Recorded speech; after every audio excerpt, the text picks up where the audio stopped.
Ananya lived in a world painted with vibrant colors and rich aromas. Kerala, her home, was a tapestry of lush green landscapes and sparkling blue waters. The air was thick with the scent of exotic spices and blooming flowers. Every breath she took was a sensory experience. Ananya's childhood was filled with stories. Her grandmother, Amma, would share ancient tales passed down through generations. These stories wove magic into everyday life. They spoke of the interconnectedness of all living things. Ananya listened with wide-eyed wonder, absorbing the wisdom hidden within each tale. The heart of their home was Amma's garden. It was a sanctuary where nature's bounty thrived. Fragrant herbs and vibrant flowers danced in the gentle breeze. Amma moved through her garden with grace and purpose, her hands gently tending to each plant. Ananya loved spending time in the garden with her grandmother. She would help collect herbs for Amma's remedies and listen to her stories. The garden was a place of peace and tranquility, a true reflection of Amma's spirit. Amma's garden was more than just a collection of plants. It was a living library of ancient Ayurvedic wisdom. Each herb, flower and tree held a special place in Amma's heart and a specific purpose in her remedies. Basil, with its sweet, invigorating aroma, was a symbol of purity and protection. Amma used it to ward off negativity and promote mental clarity. Turmeric, known for its vibrant golden hue, was a powerful anti-inflammatory and a staple in Amma's kitchen.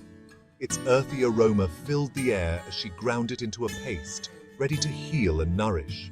And then there was neem, the village pharmacy.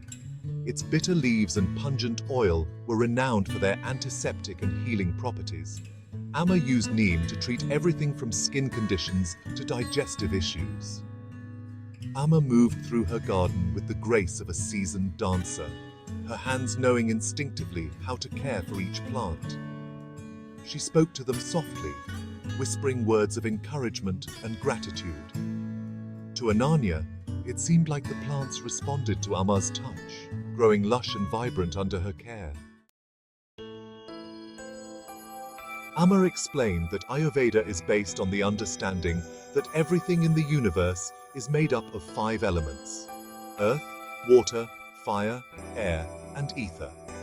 These elements combine in unique ways to form the 3 doshas: vata, pitta, and kapha. Each dosha governs specific functions in the body and mind. Vata, represented by air and ether, governs movement and communication. Pitta, represented by fire and water, governs metabolism and transformation. Kapha, represented by earth and water, governs structure and lubrication. Amma taught Ananya that each person has a unique constitution, a specific combination of these doshas. When the doshas are in balance, we experience health and well-being. But when they are out of balance, we may experience discomfort or illness.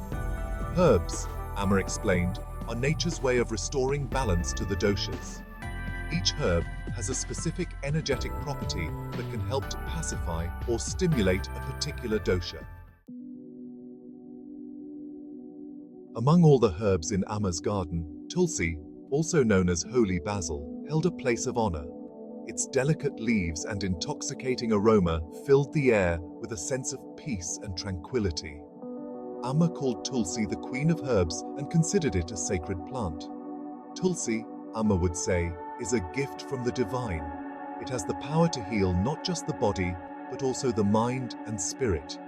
Amma used tulsi for a wide range of ailments. She made a soothing tea with its leaves to relieve coughs and colds. She ground the leaves into a paste to treat skin infections. And she often added a few fresh leaves to her cooking, believing that tulsi could purify food and enhance its flavor. Ananya learned that tulsi is a natural adaptogen. It helps the body to adapt to stress and promotes a sense of calm and well-being. Amma would often say, "When life's challenges feel overwhelming, turn to tulsi. Let its aroma soothe your mind and its healing properties restore your inner balance."